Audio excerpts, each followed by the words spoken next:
Welcome to the Attention Deficit Disorder Expert Podcast Series by Attitude Magazine. Hi, this is Wayne Callan for Attitude Magazine. Today's topic, the ADHD explosion, has been covered endlessly in the media. The facts are eye-opening. In the 1980s and 90s, 1 in 20 kids were diagnosed with ADHD. Today, 1 in 9 kids, roughly 6.4 million kids between the ages of 4 and 18, have been diagnosed. We all wonder why there is such a rapid increase in these diagnoses and prescriptions for stimulants. Today we will get the answers. We are very fortunate to have Stephen Hinshaw, professor of psychology at the University of California, Berkeley, and author of The ADHD Explosion: Myths, Medication, Money, and Today's Push for Performance.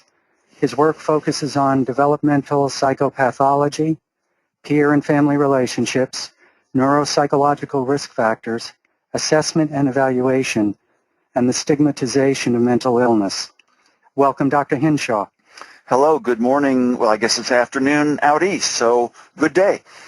So ADHD is always an interesting topic to talk about because, like many other mental disorders, every year or two, the media reports that we've now found the cause, and of course, there is not the cause of any mental disorder, including ADHD, but in 2011, there was the intriguing report out of the University of Virginia that SpongeBob was actually the cause of ADHD. This was actually a very carefully controlled study by Angeline Lillard and her colleagues. They randomly assigned 4-year-olds to 9 minutes of SpongeBob, 9 minutes of a nature show on public television, 9 minutes of free play. And the kids who had just watched SpongeBob didn't do very well in their executive function tests. And it may be that the fragmented media we have today are responsible to some extent for everyone's partially fragmented attention, but this is clearly not the cause of ADHD. Is ADHD just an immaturity to starting kindergarten, depending on your birth date, just before that cutoff, so you begin at age 4 versus waiting a year to 5? There's some evidence that more kids get diagnosed when they start kindergarten early, so immaturity may be at play, and there's actually some intriguing neural evidence that immaturity in terms of frontal lobe development may underlie some cases of ADHD as well. We could talk about side effects of medications, all the media about that. We do know that ADHD continues to be ridiculed in mainstream press. Despite accurate and provocative news stories, the New York Times, for example, across the past couple of years, in its opinion and Sunday review pieces, has presented a view of ADHD that's 50 years old. Parenting is the cause. Medications are poisons, are just for the relief of society. And clearly the media need to present an accurate portrayal of what mental illness is, including ADHD. Now, the most fundamental point that I might make today is that despite the reality of ADHD and the real possibility of accurate diagnosis if the right time is taken, far too many kids, and as you go up the age span, adults, are diagnosed very briefly in a brief visit with a pediatrician or general practitioner, which can certainly lead to overdiagnosis and false positives, but intriguingly to underdiagnosis and false negatives if the clinician doesn't get the actual information from the natural environment that's so crucial for accurate diagnosis. And provocatively, I'll make a statement that the actual cause of ADHD, despite genetic evidence and many other early risk factors, is compulsory education. And I don't say this entirely tongue-in-cheek. Learning disabilities never got revealed until society made children sit in chairs and do things that brains never evolved to do in the human species, learn to read. Similarly, when we began a couple of centuries ago to make all kids sit for long hours a day and learn fairly rigid curricula, underlying differences, highly controlled by genes in attention span and impulse control, became quite salient. So if ADHD emerged in society with the advent of compulsory education, do continued educational pressures the push for performance, as in the subtitle of the ADHD explosion, do these play a role in the fast rising increases we've seen? So stay tuned, because that's what we're going to be discussing. The data we'll be talking about have been in the press a lot. The short history is that about 15 years ago, the Centers for Disease Control and Prevention began to take childhood behavior and learning disorders seriously, not just infectious diseases and the typical diseases of childhood. So, to make a long story short, in something called the National Survey of Children's Health, a random phone dialing to about 100,000 families around the country, questions were embedded that asked parents about the presence of ADHD in kids and whether such a kid who was diagnosed was taking medication. So, across the age span for kids of 4 to 17, there's been a dramatic surge in the number of parents and the percentage of parents who report that such a child has been, a professional has told them or diagnosed the kid with ADHD. 7.8% of all families reported that a kid in this age range had been diagnosed in 2003. Now remember, that includes 4 and 5-year-olds for whom diagnosis is still pretty rare. In the repeat cross-section, 4 years later, that had gone up to 9.5%. And by 2011-12, 4.5 years later, 1 in 9, 11%. Now, if you take out the preschoolers, who are very rarely diagnosed still, and you go to kids in grade school and above, this number climbs not just 1 in 9, closer to 1 in 6. And if you take boys, it's 1 in 5. So the rate of diagnosis is going up fairly dramatically before our eyes. This is a 41% increase in the 9-year period between 2003 and 2012. Intriguingly, ADHD is an equal opportunity diagnosis. Back 30 years ago, this was mainly a white middle-class phenomenon that was referral bias. Now, most ethnic groups and income groups are relatively equal in terms of the propensity to get diagnosed. Similarly, the next question in the National Survey of Children's Health, if your child's currently diagnosed, does he or she receive medication? That figure has now begun to peak at about 69 to 70%. This is a big increase from several decades ago, but the child market, so to speak, seems to be that somewhat over 2/3 of kids with a diagnosis are receiving medication. We know from other data that the big increase in the medication market these days is with adolescents and adults, and adult women, in fact, are the largest segment of the population getting increases in medications now.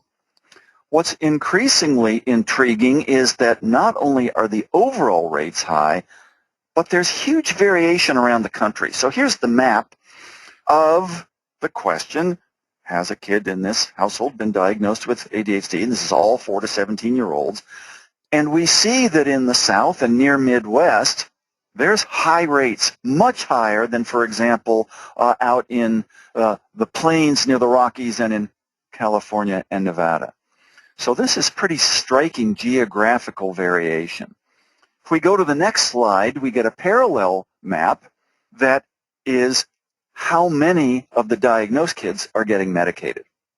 And here we see that the, quote, high regions are not just the South, but spreading into the Midwest and plains. There's Vermont as well, where upwards of 4 out of 5 kids are getting medicated in those states, but Nevada, California, and other western states are still relatively low. In the ADHD explosion, among many other topics, a big one was, how can we explain not only this overall fast rate of increase, but the geographic distribution? Maybe, we're doing detective work now, maybe it's who lives in a state. We know that overall Hispanics are still the least likely ethnic group to receive ADHD diagnoses for kids. They're a very fast rising group these days. And we know, of course, too, that there's a much higher proportion of Hispanics living in California, sort of our poster child West Coast state, than in North Carolina, our poster child East Coast, southern state. But if you do what health economists do and pretend that all states have an equal demographic breakdown in terms of sex ratios and ethnicity, that doesn't explain more than a small fraction of why there's so much more diagnosis in North Carolina, Arkansas, Indiana, etc., than out in California, Nevada. So it's not just who lives there. Maybe next, it's how many providers are there. And we know for other health conditions that the sheer number or percentage of providers in a county or region predicts rates of diagnosis. So we had the data from national sources and looked, and the number of pediatricians, county per county, explained actually no amount of the variation regionally in terms of ADHD diagnosis. So healthcare providers, just like demographics, didn't seem to be the big answer. Maybe it's culture, our third candidate. Maybe the South, being very stereotypic here, has a culture of honor, and maybe out West it's rugged individualism. Well, you can hear the stereotypes embedded in what I just said. It's very probable that rural North Carolina is much more closely aligned with rural California. The Silicon Valley and the Research Triangle are highly similar. It's hard to come up with complete state-by-state stereotypes of what a culture is that might explain these big differences. So our fourth candidate had to do with school policy. And here's where it gets quite interesting. In 1983, the Bell Commission report was released in the United States, decrying the low test scores, that we're not keeping up with other countries. And of course, we hear that periodically right to this day. Until that time, much educational reform was input-focused. We need to get student-teacher ratios in line, emphasize science in the curriculum, etc. But as a partial result of the Bell Commission report, output in the form of test scores came by the late 80s and 90s to get incentivized. Do whatever you can, school districts, to get those kids' test scores up. So we call these laws, somewhat awkwardly, accountability or consequential accountability laws. By 2000, 30 states had begun to pass and implement such consequential accountability.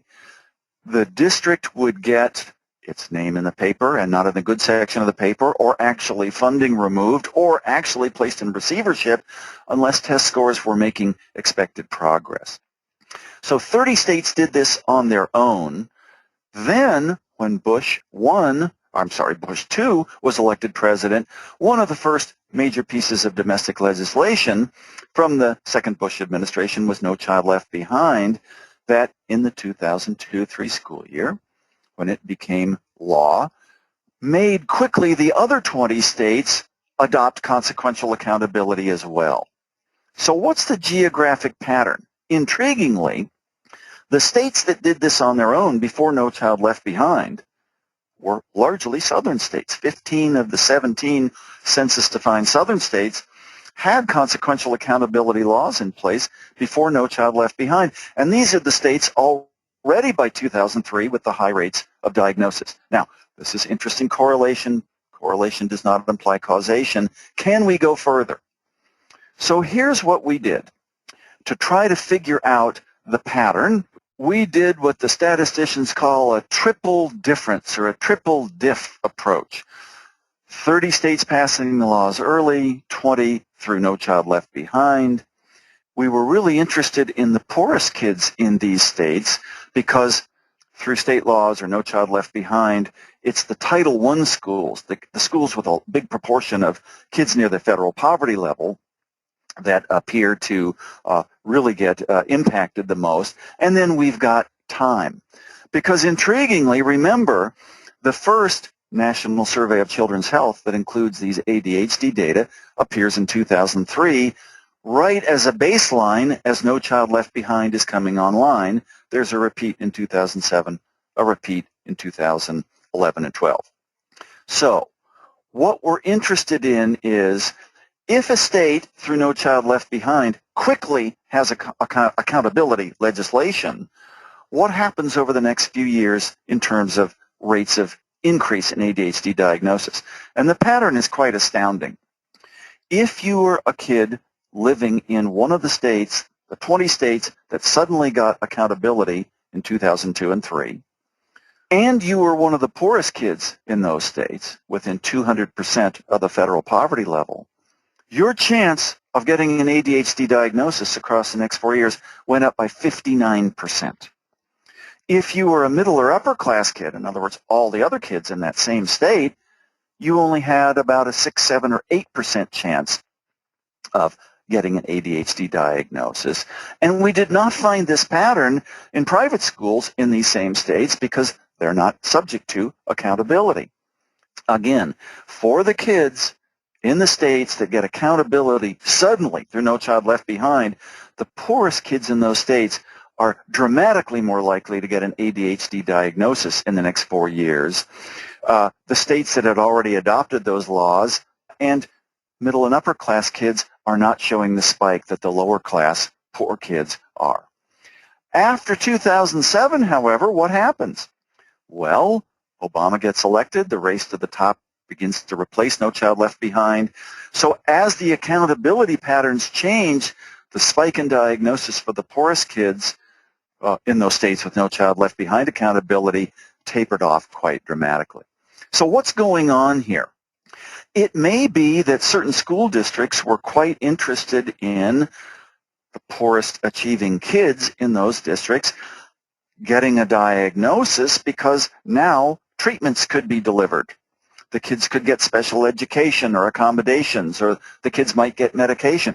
We know that for carefully diagnosed kids with ADHD, medication doesn't just reduce fidgetiness, but can actually increase and enhance test scores for the first year or so of treatment. More nefariously, in a few districts, there was a different incentive to perhaps diagnose a kid with ADHD, designate him or her as special education, because then the child would be excluded from the district's test score. One way to raise your test score average is to exclude the lowest performers. The mean goes up. No Child Left Behind began to make that illegal after a couple of years of implementation. No more gaming the system. So for both legitimate and somewhat less legitimate reasons, directly incentivizing test scores spiked diagnoses for kids with ADHD, especially poor kids. What do the policy people call this? This is called an unintended effect or unintended consequence. No one passed state accountability laws or No Child Left Behind in order to increase ADHD diagnoses, but the pattern occurred nonetheless. Final point, other states began to implement in the last decade what we somewhat awkwardly call psychotropic medication laws. This began in Connecticut in 2001, and the legislature said essentially, after protests from parents and in some cases frank lobbying from the Scientologists, teachers can't raise medication. That's not their business. And in other states, you can't hold a family liable for neglect solely for refusing to medicate their child as a condition of coming to school. So 14 states now have these prohibition, if you will, laws prohibiting school personnel from directly raising medication or from castigating parents for refusing to medicate their kids. So what do we see in those states? Against the backdrop of this 41% increase in parent-reported ADHD diagnoses nationally, the 14 states with these laws, there was essentially no increase from 2003 through 2011. So if you really prohibit school personnel from raising the topic, rates of diagnosis are going to stay flat. Well, Steve, we have plenty of questions. I'll start with one that is asked around here at Attitude all the time. Many parents and media outlets blame the ADHD overdiagnosis on Big Pharma. Can you address this? Is this true? So, like most social issues, we'd like to have the monster under the bed. We'd like to have a single culprit. It's complicated. So, what about pharma? So, we have to go back in history about 15 years.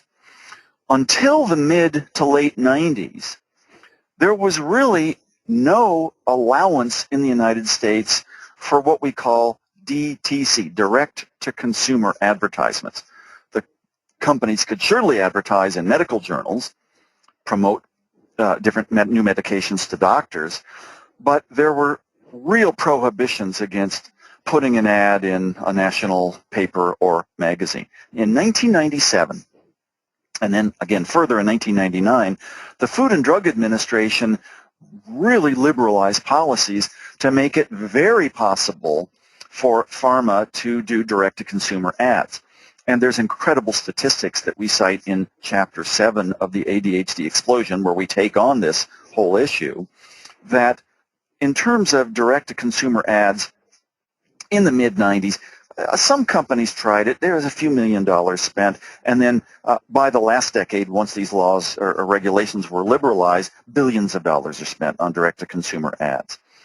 Now, is this advertising creating markets a negative thing and driving people to seek diagnosis and treatment?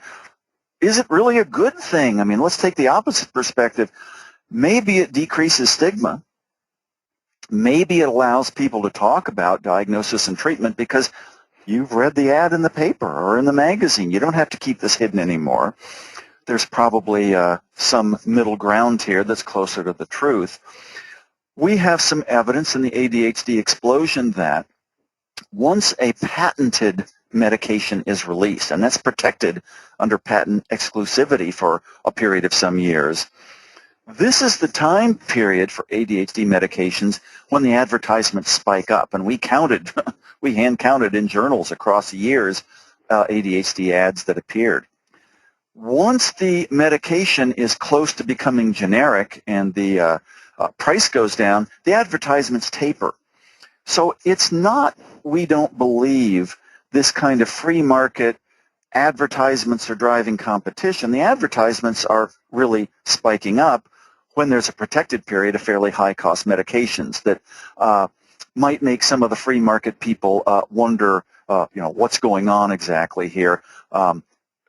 We're not convinced that direct-to-consumer advertisements are the best way of ensuring low prices, etc. But again, is pharma responsible for all of this? There's accounts in news stories in the New York Times about what pharma has done. On the other hand, the federal government does not fund enough pharmacologic research. We have to have pharma companies to invest in medications. The answer is very complicated. We think that school policies in terms of ADHD medications and diagnosis are actually a more salient culprit, but pharma and advertisements and the climate of medications clearly plays a role too. I can see, yes, that the answer is complicated there. Angelica asks, my son will be 5 in June and has been referred to a child psychologist to rule out ADHD. My concern is his age and the fact that the teacher seems to be pushing me toward having him evaluated because he is very active and does not sit still or follow directions very well. Is 5 years old too young to be diagnosed? And how would you proceed in my position with the school? Well, this is a really good question, and let me point out that the AAP, the American Academy of Pediatrics, published its updated guidelines for the assessment, diagnosis, and treatment of ADHD in the fall of 2011, about 2.5 years ago. And they made the very decided point in their revised guidelines that one can, and in fact should, if there's a careful diagnosis, not wait until age 7, 8, 9, 10 when there's a lot of failure. The preschool years, the kindergarten years, may be the time for early detection because then you can get preventive treatments in place. Now, the caveat here is what? I don't care if a child's 4 or 5 or 55 or 65 or 75 when they're an adult. A very quick and dirty cursory assessment is not going to help. You're going to get false positives and negatives, as I pointed out. I don't know this particular situation, of course. I don't know how hard the school is pushing. Maybe the teacher is saying, compared to the other kids, this parent's 5-year-old is way out in the 99.99th percentile, and the parents haven't observed the kid in that kind of setting. Or it may be that the teacher's intolerant or not a very organized teacher. And there's a lot of kids in this classroom who, quote, have ADHD. This is where the families need to seek a clinician who knows what she or he is doing, getting valid data from not just this year's teachers, but a past teacher too, getting a detailed developmental history from the parents. What about all those milestones earlier? A medical evaluation can help to rule out a potential seizure disorder that might mimic as ADHD. Was there trauma involved in a particular case where dissociative symptoms, inattention, may be masking as ADHD as well? One of the cardinal symptoms of depression is poor concentration. There's a lot of rule-outs. There's a lot of information to gather. You can't do this in a brief cursory evaluation. But if the clinician is savvy and is getting the right information to aid diagnosis and abet treatment, age 5 is not too young. We don't want to mistake, quote, boyhood for ADHD or slight rambunctiousness. We do know that carefully diagnosed kids, even at the ripe old ages of 4 and 5, with big levels of ADHD symptoms, are highly likely to develop problems in terms of accidental injuries, swallow poisons, get hit by cars. This is a dangerous condition. It's not just bothersome, fidgety behavior. So the short answer is, sure, this is not too early, but make sure that the diagnostic workup is thorough and that this particular child isn't a false positive diagnosis. Professional groups, the American Academy of Pediatrics and American Psychiatric Association, have published clear guidelines to what a thorough assessment for ADHD requires. You had mentioned that.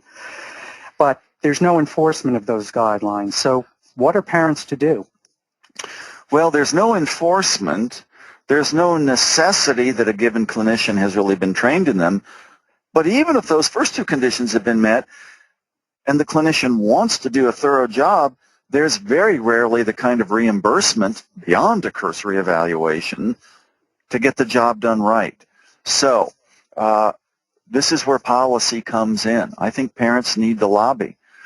Is it going to cost more initial outlay, to do an hour or two of careful data collection and feedback to the family versus a 10-minute chat with a pediatrician, stereotypically? Sure, it's going to cost more. Will that potentially offset the later, what we call indirect costs of ADHD?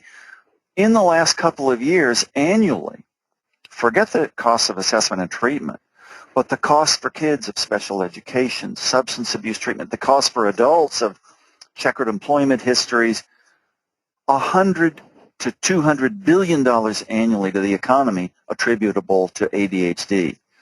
Upping the costs short term for accurate diagnosis and responsive treatment from the 10 to 20 billion now to double that certainly could offset a much huger $100 to $200 billion cost later on. So it's not only the humane thing to do, it's the economically feasible thing to do.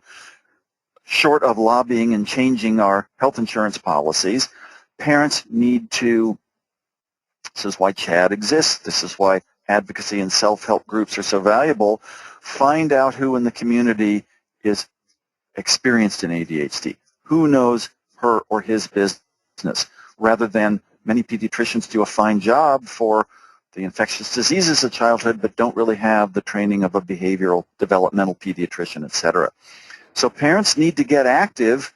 Parents need to read up on what ADHD is. It's called psychoeducation. It's a good component of most treatments, but they need to do that early enough, often in consultation with other families and with advocates, to make sure that the clinician they're seeking really knows how to do this right. Good advice. Amy has a question about medication. What about long-term risks of taking prescription meds on a developing brain?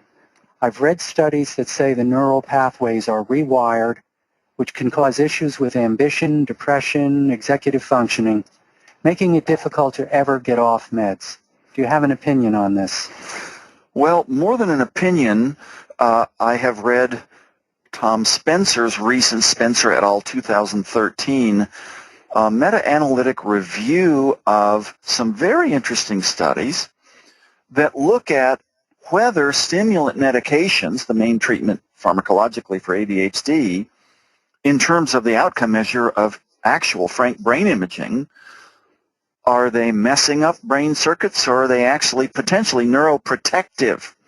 We know, we didn't know this when Prozac and the other SSRIs were approved 25 years ago, but we now know that one of the benefits of SSRI medications for serious depression is not just symptom relief, but is actually preventing neural loss in the hippocampus, this memory and emotional center of the brain.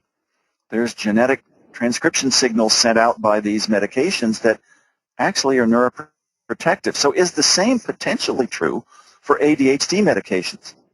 There had been suggestive evidence here and there in the systematic review by Spencer. Just about every study done suggests mildly to strongly that taking these medications, and of course the right prescription and careful monitoring is crucial, may not cause problems in terms of neural circuitry, but may actually be protective, ensure enhanced brain volume. People with ADHD have slightly smaller brain volumes than the average. The right timing in taking a medication may protect against that. Other specific circuitry in the frontal and striatal regions, et cetera, seem also to be enhanced by ADHD medications. Now, the catch is that many of the studies under review, especially if they're at all long-term, are not long-term randomly assigned experimental trials. They're naturalistic studies. Who stays on medication, who does not get on medication, may be predicted by motivation and insurance, also by severity. So it's not a totally clear picture as of yet.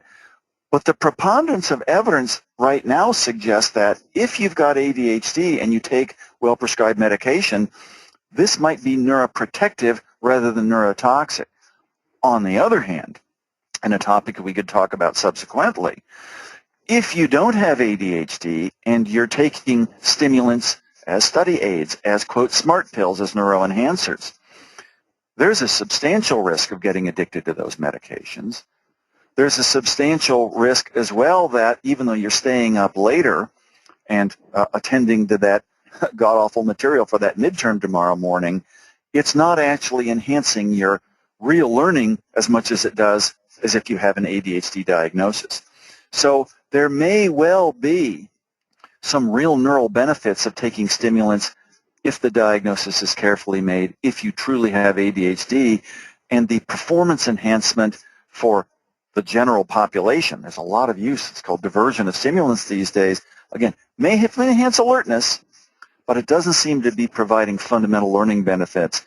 And the risk of abuse of stimulants in such cases is quite strong, up to 15%. If you've got carefully diagnosed ADHD and you're followed by a professional for your medication, it's very unlikely you'll get addicted to the stimulants. Mary has a question. Many children with autism are concomitantly diagnosed with ADHD. Does this contribute to the explosion that you've noticed? So it's a very interesting question in light of the change. It was a year ago this week that DSM-5 came out at the American Psychiatric Meeting here in San Francisco. And before that, DSM-4 said essentially, if you've got an ASD, an autism spectrum disorder diagnosis, you can't have comorbid ADHD. The attention problems are related to the autism. Why would you double diagnose? DSM-5 changed that because there's many cases of kids, especially with so-called high-functioning autism, who do have attention deficits who might benefit from ADHD treatments. But that change in 2013, May 8th or whatever the exact date was that DSM-5 was released, was too late in the game to have caused the ADHD explosion from 2003 to 2012. Again, there may be many factors. One risk factor for ADHD is being born at a low, very low, or extremely low birth weight. Several decades ago, most kids in that category didn't survive. Now with neonatal intensive care, many preemie babies, very low birth weight, extremely low birth weight, are surviving. That may be one reason why we're finding a spike in ADHD diagnoses once those kids make it into childhood and adolescence. My colleague Joel Nagg at Oregon Health and Sciences University has pointed this out aptly in some of his recent writings. it may be that we as a society, every one of us, is fragmented in our attention, as I mentioned earlier, because of media and social media and all the changes today. I don't think that's the cause of ADHD. It might reveal it for some individuals. So there is now an allowance for a comorbidity or overlap between autism spectrum and ADHD diagnoses. My guess is that the timing of this recent change is too recent to account fully for the ADHD explosion. Before you were talking about advocacy, and there is one question from someone about school. What happens when you go in and try to advocate for your child in the school system when there is a belief by the staff that ADHD is not a real illness or an excuse that the parent is making for their child? A lot of the collateral damage of this overdiagnosis explosion in the headlines in the media creates disbelievers in the condition. Sure. So there's enough deniers and disbelievers already. One of the unintended effects of this explosion is, oh, you too, you're trying to coddle your kid or looking for an excuse. I mean, we hear this all the time. So, number one, under IDEA, ADHD is one of the other health impaired conditions that can and should mandate accommodations if the diagnosis is carefully made. So the schools can't deny ADHD altogether. It's written into federal law. Number two, though, this insistence, as you're hearing me point out again and again, of is the ADHD real? How severe and impairing are the symptoms? Are they developmentally extreme? Have you ruled out the many conditions or developmental phenomena that might mask as ADHD? If you don't do that, if your kid's having the first B plus instead of A minus, I'm being sarcastic here, if you're trying to get an edge without a valid diagnosis, then there's going to be understandable ridicule and disbelief. This is why the carefulness of assessment, this is why getting it right with ADHD diagnosis and treatment will help everyone. Now, ADHD, just like high blood pressure, exists on a continuum. It's on a bell curve. There's no absolute magic place above which you've got it and below which you don't have it. We have to make a determination in terms of blood pressure what the cutoff is to have hypertension or borderline hypertension to mandate treatment. ADHD is no different from that. But if we start bringing in the cutoff closer and closer to the middle of the bell curve, or if we start, as we, again, have already started, making it really easy to have a few random symptoms get counted as being above that threshold, we invite in even more of the stigma that's still rampant. People say, come on, ADHD isn't stigmatized. Maybe schizophrenia or bipolar disorder is. Look how severely psychotic those disorders are. But the paradox is that sometimes mental, emotional, behavioral conditions that are sometimes mild, sometimes more severe, that are inconsistent, bring on particular stigma because the perceiver says, hey, you pulled it together in math, what about English? Or I know you can do this and you're not doing it now. It must be you're not trying hard, or it must be that your parents are looking for excuses. So we find surprising amounts of stigma. In fact, interesting studies from a few years ago, parents of kids with high-functioning autism report more stigma toward their kids and families than parents of kids with very severe autism because of this very thought that, well, your kid should be getting together. Why does he or she act so weird? So I think the stigma of this condition and fueling the doubters out there, these rampant increases in diagnosis, needs to be countered by taking it really seriously. That's good advice. How do prevalence rates in the United States compare with other industrialized countries? So this is a question that was on a lot of people's minds. Is ADHD just an American thing? Is it just U.S.? And Polanczyk from Brazil and his colleagues published a really good paper in 2007 in the American Journal of Psychiatry, a meta-analytic, meta-regression of the world's data on kids and adolescents in terms of ADHD diagnosis. They've done some follow-ups. The findings I'll summarize here seem pretty solid up to more recent years too. And the short answer is that just about every country on earth with compulsory education, this probably doesn't apply to subsistence countries for which ADHD is not really on the map, but in semi or industrialized or post-industrialized countries, the rate of ADHD diagnosis is surprisingly close to the world average of 5%. There's some countries that tend to use the DSM and some the International Classification of Diseases, the ICD, some where you've got to have data from both parents and teachers, some just maybe from teachers. The different assessment standards like that predict slight differences across countries. But nation by nation, it's a surprisingly similar tight little band around 5%, with the United States being the outlier, and again, with the most recent National Survey of Children's Health data, with now 1 in 9, and higher than that when you go above the preschool years, maybe the particular performance pressures in our country make ADHD diagnosis really exploding. But ADHD is not just a U.S. phenomenon. Any country where there's compulsory education, about 5% of kids tend to get the diagnosis. So if it's this universal, it makes one potentially believe that there is, across our species, a certain subgroup of people who, largely for genetic reasons, have real difficulties focusing and inhibiting their impulses, and they're the ones, when you make them go to school, that ADHD is revealed. So the U.S. is an outlier.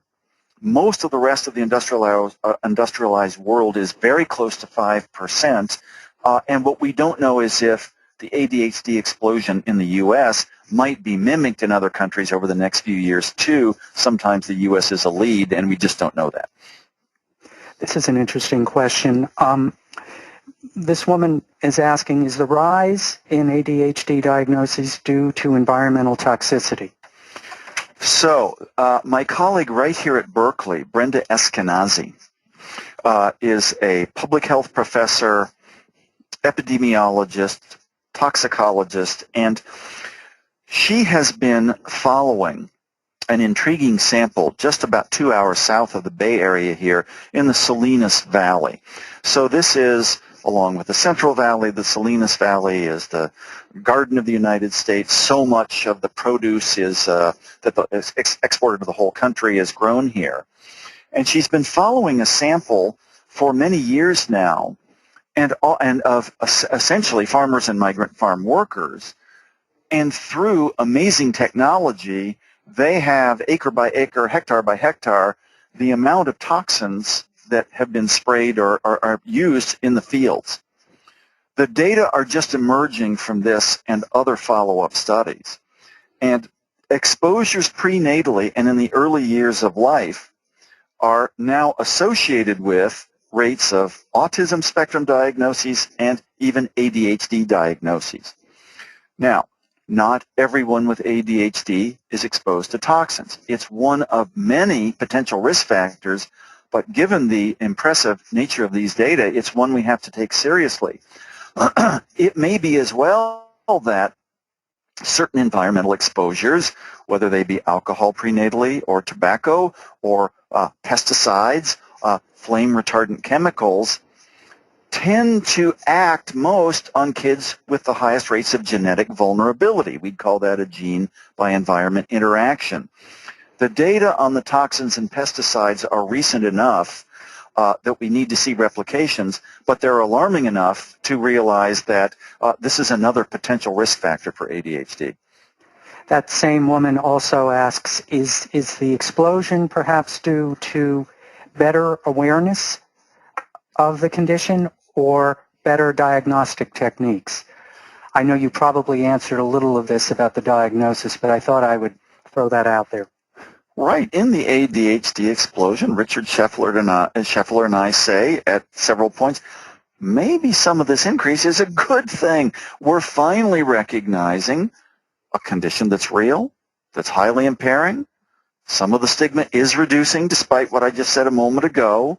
So some of the explosion is not a bad thing if the diagnosis is made carefully and accurately, if treatments are monitored carefully, if we remember that skill building, If we remember that competence enhancement is best achieved by combination treatments and not by single treatments with medication alone, then part of this explosion is not a thing to decry at all. However, a 41% increase over 8.5 years, and knowledge of how cursory many diagnoses are, noting the high rates of diversion of stimulants, not just to high-performance colleges, but even high schools these days, must give us pause. I think there are good, benign elements, and there are more nefarious elements leading to the ADHD explosion in an unknown combination around the country. Julie asks, has ADHD too often become a convenient label to describe problems that have other origins? And could this lead to the underdiagnosis of comorbid conditions like anxiety or depression or mood disorders? Yeah, it's an intriguing question. I mean, some of the social critics would say ADHD is such a convenient diagnosis. It's leading to the undercounting of environmental toxins, as we just talked about, social and school pressures, media overstimulation. But this question has to do with if we can quickly and sometimes dirtily diagnose and overdiagnose ADHD, are we missing out on internalizing conditions like anxiety and depression, an actual conduct disturbance, learning problems? Again, I'll be the broken record here if we still have vinyl records. You have to diagnose carefully. You not only need to rule out, I mean, again, one of the cardinal symptoms of depression is poor concentration. If you're cursory, you could say, well, that kid's got ADHD when there actually is a depression. But it's also the case that a kid might have, so could an adolescent or adult, the real symptoms of ADHD and be depressed simultaneously, a comorbidity, not a rule out.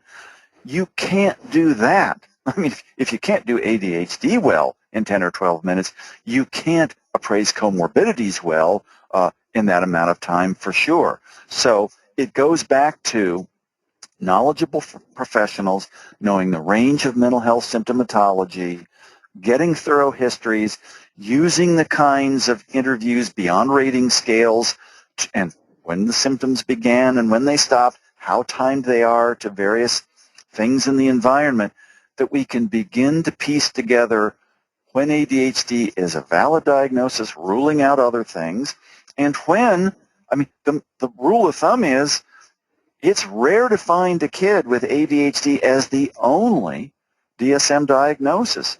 For reasons that we're just discovering, there's much higher than chance rates for kids with ADHD to have acting out aggressive, internalizing sad, anxious, depressed conditions, as well as learning or other motor conditions like Tourette's. There must be some shared genetic and non-genetic risk factors, and this is what the next wave of research has to take into account. But if it's my child, I want to get my child treatment for not only the inattentiveness and impulsivity, but also the learning problems, also the depression, if they're present too. One question that has been asked many times, where do I find a knowledgeable professional to diagnose my child? Anything you could provide would be helpful. Yeah, I probably won't go through the 3,100 counties of the United States. That might take us up beyond our time, being tongue-in-cheek here. This is where parents need to ally with and align with other parents. This is where support groups, this is where CHAD, this is where parent-teacher associations talk it up. Who's a quick and dirty diagnoser? Who is going to take the time to be careful?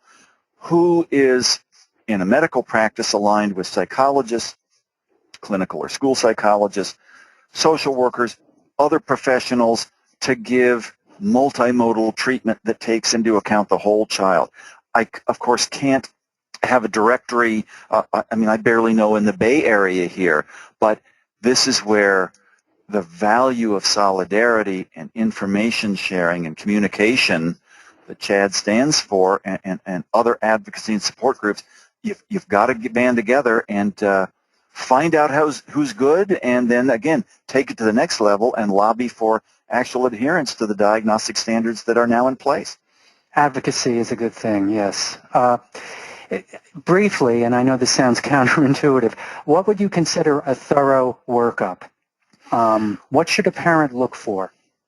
So I will have to be brief, Yes. oxymoronically. And again, online, you can go to the American Academy of Pediatrics website and download their 2011 guidelines. You can go to ACAP, American Academy of Child and Adolescent Psychiatry, and find their guidelines too. So first of all, the clinician is going to need to spend some time with the family to get a thorough developmental history. It's not just, oh my God, the teacher's losing his or her mind about my kid's behavior today, but what about infancy and toddlerhood in the preschool years? What about medical conditions? What about other psychiatric conditions the kid might have had? Speech and language issues, other emotional problems. You're going to second want to make sure that the clinician doesn't just take your word for it, but gets quantitative ratings from you and the teacher, and hopefully past teachers as well, that show what percentile your child is. Are these symptoms developmentally extreme given his or her age? Many 4-year-old boys in America have a lot of ADHD symptoms because boys' brains take longer to mature. A 12-year-old girl might have many fewer symptoms, absolutely, but be relatively standing out like a sore thumb. School visits are hard to schedule, they're costly, but boy, 10 minutes observation in a classroom is better than 20 checklists. So thorough developmental history, quantified ratings, asking about other, as we just talked about, depression, anxiety, conduct problems, learning problems. And then you get into the role of one-on-one testing, attention testing, IQ and achievement testing. These don't absolutely rule in ADHD, but they may be very helpful to get a baseline of cognitive and learning performance, know how to guide the child academically. By the time you put these things together, this is way beyond 10, 12, 15 minutes. This is several hours of good, hard, and fast information that is helpful not just to establish a categorical diagnosis of ADHD, yay or nay, but what are the strengths of the child, what are the weaknesses, how do we begin to forge a treatment plan? Those are good guidelines. I wanted to try to get in one more question. Has there been any qualitative research that shows if boys' behavior is truly fundamentally different today versus 20 or 30 years ago? Is there really a rise in ADHD, or is ADHD just boyhood? Yeah, so this is an intriguing question. Everything we talked about 45 minutes ago in terms of the National Survey of Children's Health, and all of this information, talking about the ADHD explosion, this is what we call diagnosed prevalence. This is what parents are reporting a professional has told them. What's true prevalence? Well, if we wanted to ascertain true prevalence, we wouldn't go to clinics, we'd go door to door, and we'd have the mobile assessment team not just ask questions over the telephone, but do the diagnostic workups that we've just been talking about. Would those kind of evaluations yield the same kind of explosion that of true prevalence that the diagnosed prevalence is? My guess is, yes, there probably is more. I think performance pressures, and forget 5,000 channels, and all of the press for accommodations today, I think there may be more real ADHD, but I think the amount of increase of true prevalence is relatively small compared to the rise in diagnosed prevalence, and this is where need for accommodations, quick and dirty diagnoses, press for performance really comes to play. So until we have the billion or so dollars needed to do the door-to-door accurate assessment study, we'll be speculating, but it is intriguing. Maybe there really is more ADHD today than before because of everything from environmental toxins to performance pressures, but we certainly know that there's far more diagnosed ADHD than before, probably because of school policies, quick and dirty assessments, and many of the things we've been talking about. Well, we will have to end it there. Thanks very much, Dr. Hinshaw. It was good to get the facts about ADHD diagnoses and the explosion and everything else. You've given us lots to chew on. So have a good day, everyone. For more Attitude podcasts and information on living well with attention deficit, visit attitudemag.com. That's ADDITUDEMAG.com.